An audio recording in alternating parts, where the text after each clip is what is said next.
caída del gabinete no obedece a las interpelaciones de los ministros.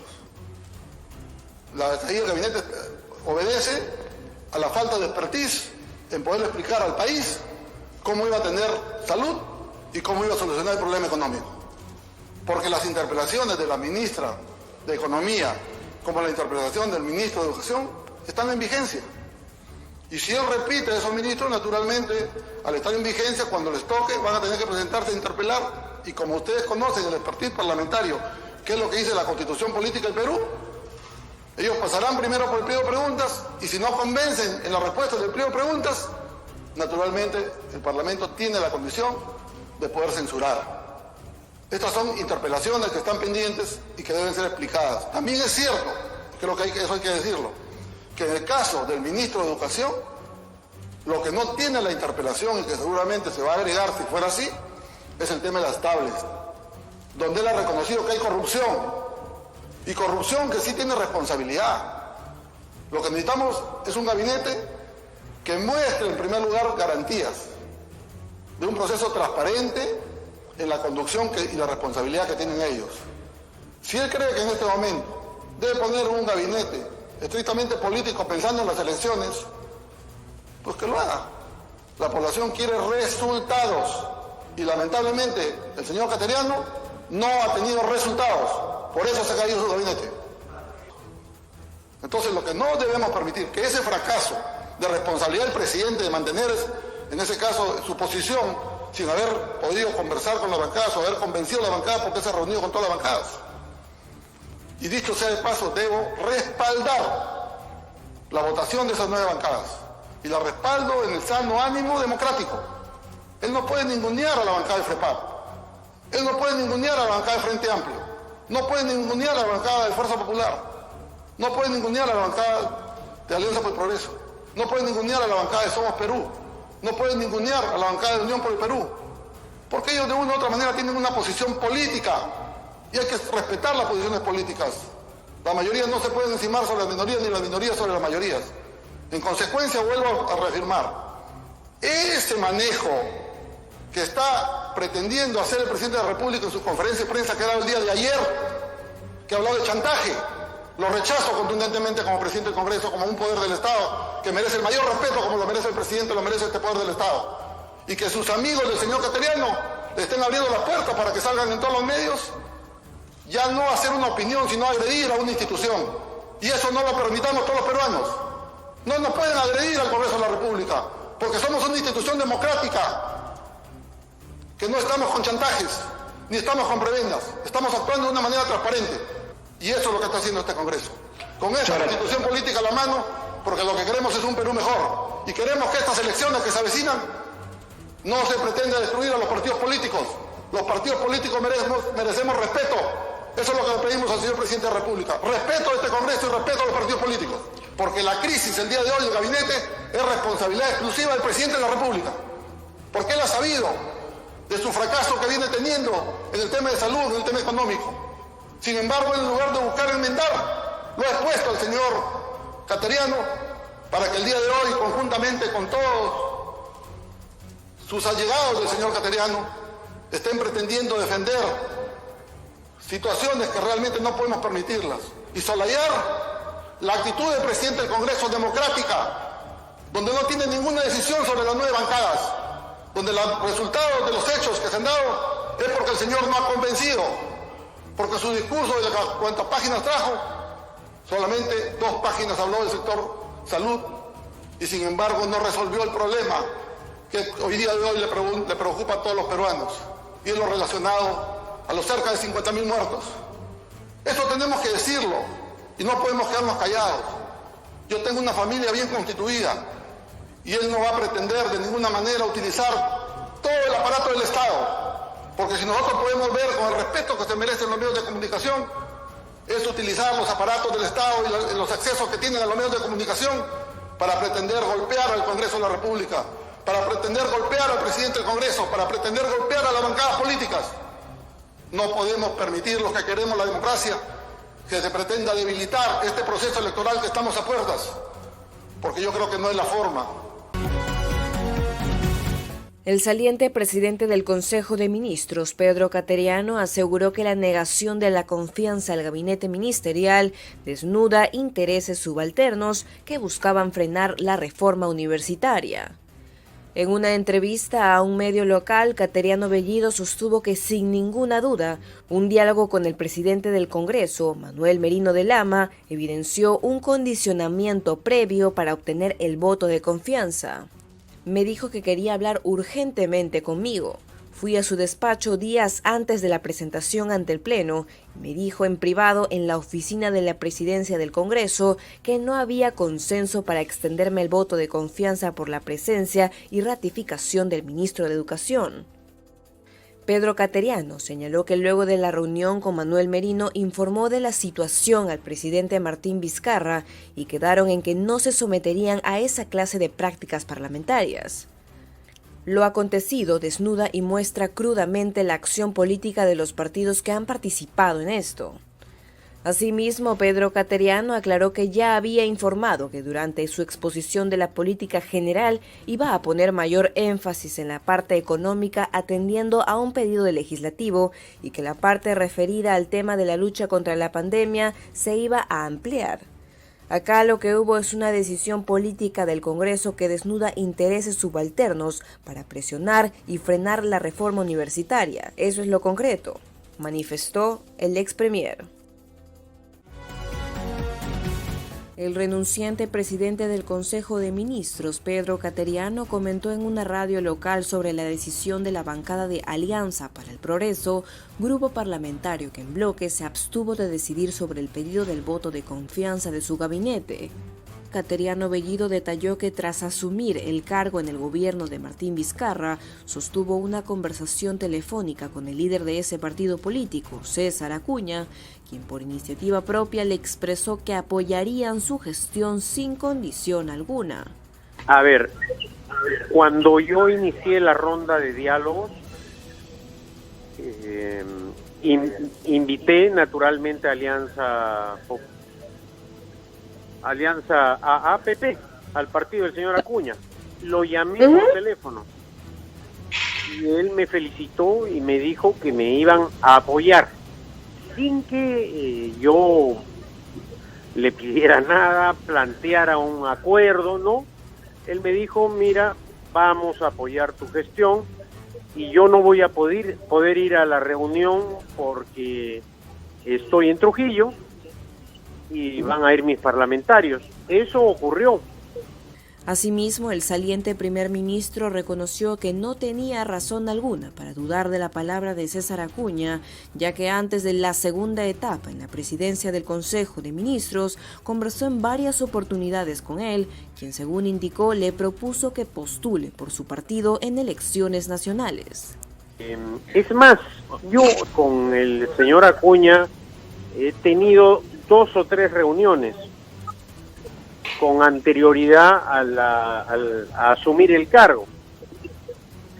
Él me ha invitado en anteriores oportunidades a postular por su partido, a trabajar en su partido, y yo decliné en aquellas oportunidades.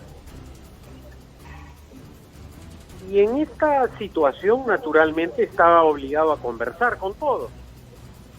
Lógico. Tal vez se quede ingenuo en creer en la palabra del señor Acuña, pero como salió de él, claro. Y luego tuve no solo la reunión con el grupo parlamentario, sino luego también conversaciones separadas, no tenía por qué dudar de la palabra del señor Acuña. Alianza para el Progreso en abstención. La bancada de Alianza para el Progreso justificó su voto en abstención ante el pedido de confianza solicitado por el gabinete ministerial que presidió Pedro Cateriano. Mediante un pronunciamiento, señaló que en su discurso, Cateriano Bellido no contempló medidas urgentes en la lucha contra la COVID-19 y la reactivación económica. En su comunicado, la bancada precisó que siempre han brindado su voto de confianza a los gabinetes ministeriales del actual gobierno. Sin embargo, recordaron que durante la presentación de Pedro Cateriano ante el Pleno del Congreso, señalaron que su voto dependería de que se aborden dos temas fundamentales. En primer lugar, la bancada del partido fundado por César Acuña solicitaba que se exponga un necesario sinceramiento de la situación de la COVID-19 en el país, además de una propuesta coherente y factible de la lucha contra la pandemia y para la reactivación económica del país en lo que resta del actual periodo presidencial. Esto no se dio y el mensaje no contempló medidas urgentes como la lucha contra el brutal desempleo y la inseguridad, el congelamiento de deudas bancarias, la devolución de aportes a la ONP y al FONAVI, entre otros. Por estos motivos, los miembros de nuestra bancada acordamos votar en abstención a la cuestión de confianza. Finalmente hizo un llamado al presidente Martín Vizcarra a que en lo que resta de su gobierno conforme un gabinete que priorice las necesidades urgentes de las grandes mayorías de los peruanos. Yo no dije en ningún momento que durante el tiempo que iba a permanecer iba a construir toda la línea del teleférico de Choquequirao. Lo que sí, como luego lo dije ya a casi las 5:30 de la mañana, es que con la experiencia que tenía en el cargo, sí era consciente que ese proyecto lo podía destrabar. De hecho, en 4 días de trabajo intenso se viabilizó ese proyecto, y lo que sí manifesté es que lo podía dejar en marcha, que iba a destrabar no solo ese, sino los otros proyectos que había ofrecido. Sí. Esas cosas sí se podían hacer, naturalmente. La persona que no ha tenido ninguna experiencia en la gestión pública, como lamentablemente hay muchos congresistas que no conocen cómo se maneja el Estado. Por ejemplo, los congresistas del FREPAP no tienen ningún conocimiento del manejo de la cosa pública. Afirmaban cosas que no tenían pues un sustento en la realidad. Pero esto forma parte de un debate democrático y abierto, ¿no? Mire, lo he dicho ya en otras oportunidades, yo creo que los políticos tenemos que ser conscientes de lo que está pasando. Acabo de poner un Twitter hace unas horas y lo que he dicho allí es que necesitamos desdramatizar. Lo que ha ocurrido es una cosa muy puntual. Se ha expuesto una política de gobierno, una política general de gobierno como manda la Constitución, y el Congreso no ha dado el voto de investidura. En el medio han habido circunstancias, presiones que tienen que ver con el ministro de Educación, con la política de la SUNEDU, con la defensa o no de la calidad educativa. Pero el hecho concreto político es que se ha presentado un premier en busca de la confianza y no la ha obtenido. ¿Qué es lo que corresponde? Lo que ha hecho el presidente. Recojo el mensaje y propondré nuevamente un nuevo premier y un nuevo gabinete con una nueva política general de gobierno para que el Congreso tome la decisión que tenga que tomar. Y creo que los políticos tienen que hacer el esfuerzo por construir consensos. Hubiera sido ideal que de esta presentación de Pedro Cateriano en el Congreso surgiera un consenso, resultado de conversaciones previas que permiten construir una política general del gobierno acordada con los grupos parlamentarios. No ha sido así. No es bueno para el país y debemos siempre recordar que estamos en una circunstancia en la cual miles de peruanos y peruanas están entre la vida y la muerte. Que la pandemia es el fenómeno fundamental y que no va a haber reactivación económica ni siquiera en las ramas industriales que tienen demanda externa si no controlamos la pandemia. La tarea principal que quien quiera que asuma ese encargo es controlar la pandemia. Que tiene actualmente Alianza Preprogreso, que es el señor César Acuña, se mantiene en coordinación permanente con la bancada. Eso es importante. Tenemos reuniones cotidianas. Sabíamos de la conversación que había tenido Pedro Cateriano con el señor Acuña apenas aceptó el cargo, y César Acuña le ofreció apoyo en su gestión. Y creo que ese fue el ánimo de todos los peruanos. El éxito de Pedro Cateriano, del gobierno del señor Vizcarra, es el éxito de todos los peruanos. No se habló en específico del voto de confianza. Fueron pasando los días, ha tenido toda la oportunidad de coordinar con los ministerios y de plantear un mensaje integrador y eficiente, sobre todo en el trabajo con las regiones en el ámbito de la salud y de la reactivación económica, Pedro Cateriano, a la fecha de su presentación. Nunca será un cheque en blanco. El ánimo, como puedes intentar darlo tú, como puedo intentarlo darlo yo en algún momento a una autoridad, es siempre en la mejor voluntad de que las cosas vayan bien, por el bien del país y sobre todo de los más necesitados. Llegado el momento del discurso, y si durante el debate se ve evidenciando las carencias de los planteamientos, más allá también de los planteamientos positivos, que los han habido definitivamente, ya la bancada va debatiendo internamente, y eso es lo democrático. Por supuesto, influyen todos los actores, todos los dirigentes dentro del partido político, y finalmente se toma una decisión. Eso es lo democrático, eso es lo que se tiene que respetar. La decisión, decisión, lo que me preocupa, entonces, como peruana actualmente, es que se esté pretendiendo llevar esta posición en contra ya del Congreso de la República al hecho de que se haya dado o planteado un chantaje. Eso es totalmente falso. Por eso es que estoy saliendo actualmente a los medios de comunicación, porque merecemos como institución ser respetados en nuestra decisión. Acepto la decisión que hoy tomó el Congreso de la República. En consecuencia, conformaré un nuevo gabinete en el plazo que determina la ley. Seguiremos adelante con todas las energías para afrontar esta pandemia, para recuperar el crecimiento económico, para generar un crecimiento equitativo y sostenible, fortalecer las instituciones, luchar contra la corrupción y buscar el desarrollo y bienestar de la población. No vamos a renunciar a defender los intereses de los peruanos, ni vamos a entrar en negociaciones a espaldas de la ciudadanía. La reforma universitaria no se negocia.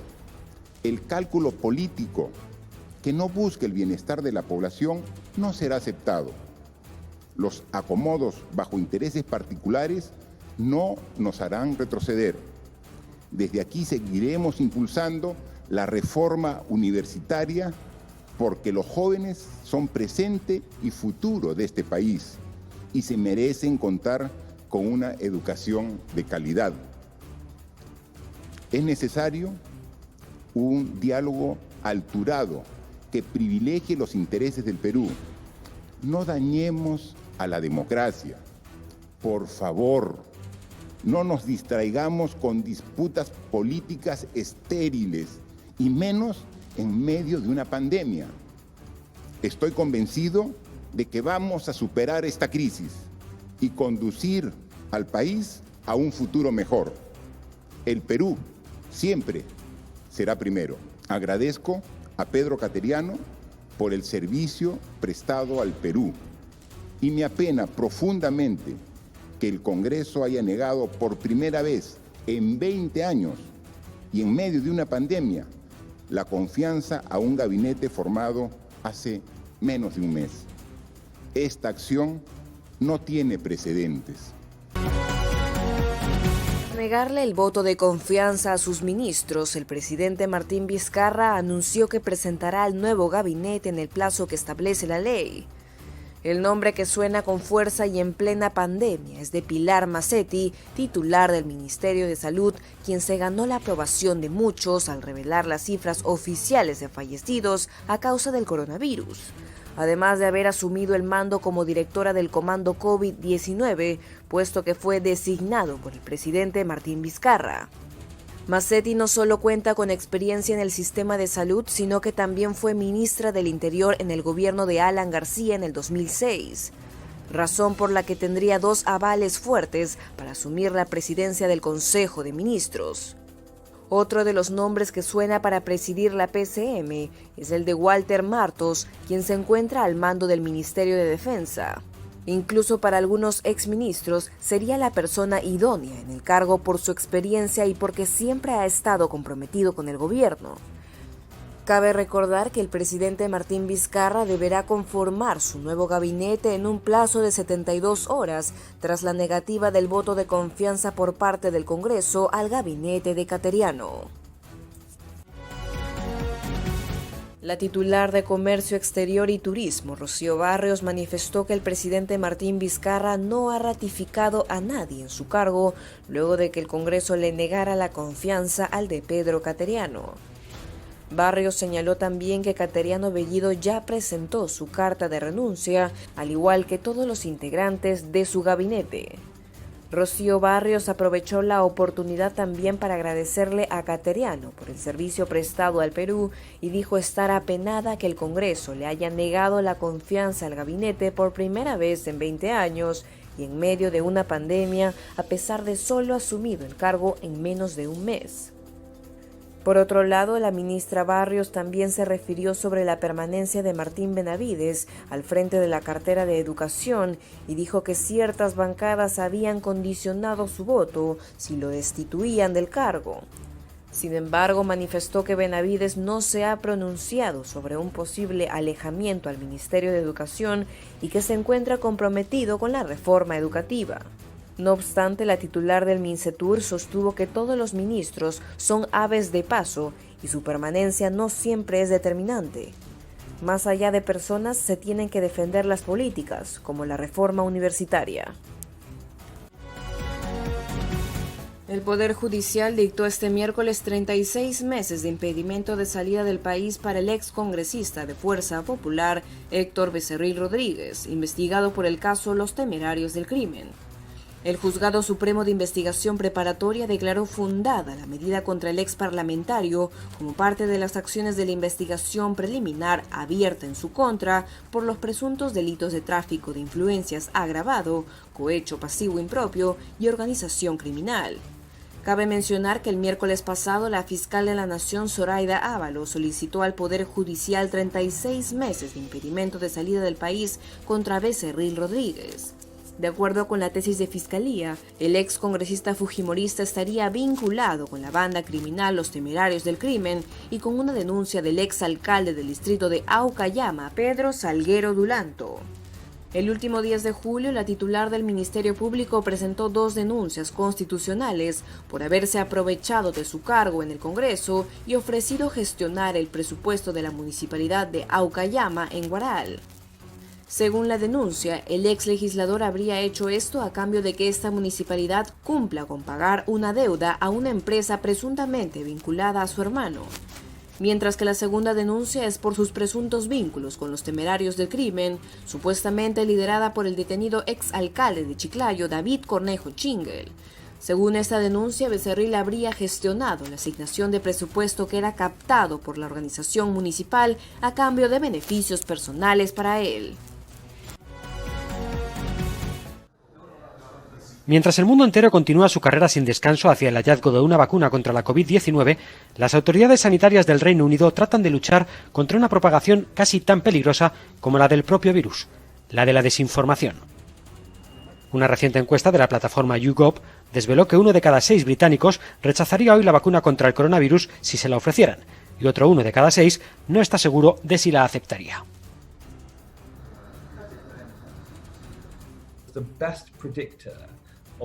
El mejor indicador de si alguien estaba ansioso por una vacuna era el ver si obtenía la información por las plataformas sociales o por los medios tradicionales, explican desde el Centro de Contrarresto del Odio Digital.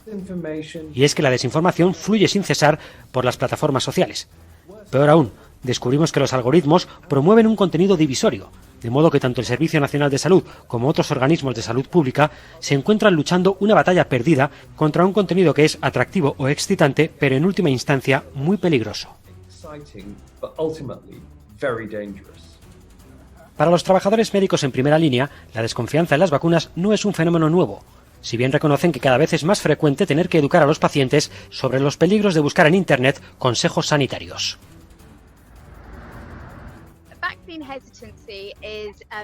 La reticencia hacia las vacunas es un problema que hemos tenido desde hace mucho tiempo, reconoce Philippa Kay, médico de cabecera. Y creo que se inició particularmente a partir del escándalo de la vacuna triple vírica, aunque ha sido un asunto refutado 1 y 1000 veces. Pero la gente se vuelve comprensiblemente ansiosa a la hora de inyectarse algo a sí mismo o a sus hijos. Ahora bien, cuando se trata de algo como la vacuna contra el coronavirus, hay que recordar que el ensayo que está a la vanguardia, que es el ensayo de Oxford, está usando tecnología que conocemos desde hace tiempo. En cuanto a la difusión de información en defensa de la antivacunación, los médicos afirman ser testigos de métodos muy sofisticados a la hora de difundir información errónea a los pacientes vulnerables. Cogen un pequeño dato real que convierte toda esa teoría en verdadera y a continuación hacen de ello algo incorrecto. Yo siempre digo que hay que conseguir la información de sitios web como el Servicio Nacional de Salud o que hay que preguntar al médico de cabecera para saber que la información que obtienes es la correcta y solo entonces tomar tus decisiones. La Organización Mundial de la Salud tiene la esperanza de que una vacuna pueda ayudar a evitar que muchas personas más se infecten. Pero hasta que ésta llegue, la mejor defensa contra la enfermedad sigue siendo el distanciamiento social, el uso de mascarillas y el lavarse las manos frecuentemente.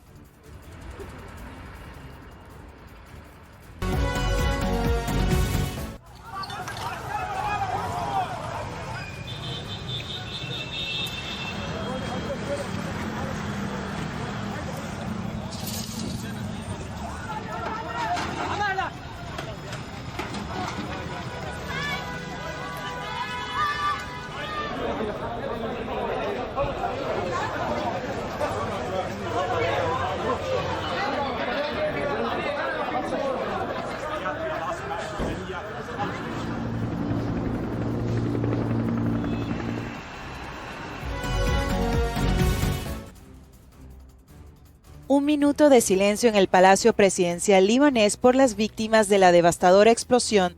El país está ahora en 3 días de luto. El gobernador de Beirut estima que el coste de los daños superaría los 3.000 millones de euros. Y el presidente Michel Aoun dice que el impacto es inimaginable. No hay palabras para describir el horror del desastre que golpeó a Beirut anoche, convirtiéndola en una ciudad siniestrada. En el lugar de los hechos, el ex primer ministro Saad Hariri informó que expertos internacionales vendrían al país para ayudar en la investigación. Fuera del país, la comunidad internacional reacciona. El presidente francés Emmanuel Macron viajará este jueves a Líbano para reunirse con el Ejecutivo, a la misma vez que su gobierno mandará una decena de personal sanitario, miembros de la seguridad civil y toneladas de material de apoyo en aviones militares. Por su parte, Qatar envía un hospital de campaña más ayuda médica en un avión de carga y Grecia envía sus condolencias. Estamos listos para ayudar con equipo médico adicional, ya que me imagino que a medida que pasen las horas y los días comprenderemos mejor la magnitud de esta tragedia sin precedentes. Reino Unido también trabaja sobre la marcha para proporcionar ayuda técnica y financiera, y Alemania informó que enviará un equipo de expertos en búsqueda y rescate. Líbano atraviesa una difícil coyuntura desde hace meses, en la que se combinan protestas populares, una vertiginosa crisis económica y la pandemia de coronavirus. Primera vez desde que acabara el confinamiento en junio en Italia, el Papa Francisco salió del Vaticano. Visitó por sorpresa la Basílica de Santa María la Mayor de Roma, una de las 4 basílicas papales de la ciudad, por la que dice sentir mucho apego. La última salida conocida del pontífice se remonta al 20 de abril, durante el confinamiento, cuando celebró misa en la iglesia de Santo Espíritu in Sasia, próxima a la plaza de San Pedro. En pleno centro de la capital, esta basílica conserva el icono bizantino de la Virgen del Salus Populi Romani, por la que siente gran devoción. Durante su visita se detuvo varios minutos a rezar ante la Madonna y depositó una ofrenda floral, algo que tiene por costumbre hacer antes y después de cada viaje que emprende. Como cada 5 de agosto, el templo revive el conocido como Milagro de la Nieve de Agosto, una tradición que recuerda su fundación. En Roma se dice que durante la noche entre el 4 y el 5 de agosto del año 352 después de Cristo, la Virgen se apareció en sueños a un matrimonio de patricios que, al no tener descendencia, decidieron invertir su capital en construir una iglesia cristiana.